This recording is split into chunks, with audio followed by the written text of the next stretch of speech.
Today we're making spicy margaritas. If I had to guess, whoever you are out there watching this video right now, you've definitely had a spicy margarita in your life. If you're a bartender, you've definitely made 1,000 spicy margaritas in your life. This is a classic drink that is not going anywhere, so let's find out just how to make it. The tequila we're using in our spicy margarita today is none other than Suavecito Blanco.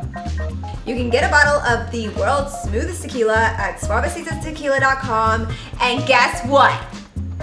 What? Their añejo and extra añejo are back in stock. Woo woo! These things are flying off the shelves, so go get you a bottle before it's too late.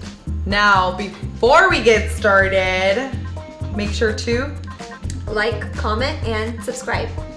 Pretty please. Thank you. All right, now let's get right into this recipe. Grab a shaker and go in with 1 ounce of fresh lime juice. Next, we're going in with 3/4 ounces of our homemade jalapeno simple syrup.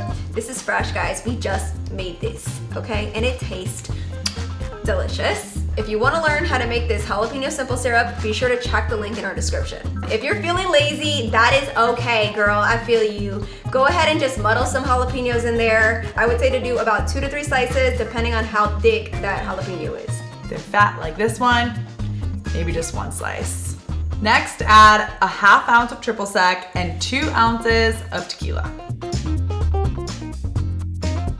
Now throw in some adorable jalapeno slices and garnish this with a lime wheel.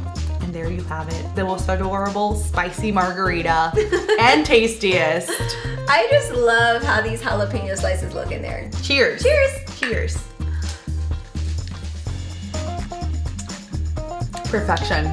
The jalapeno flavor is coming in hot.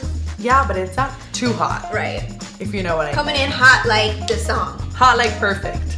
This is like the perfect amount of spice. If you need some spice in your life, go make this spicy margarita. You will not regret it.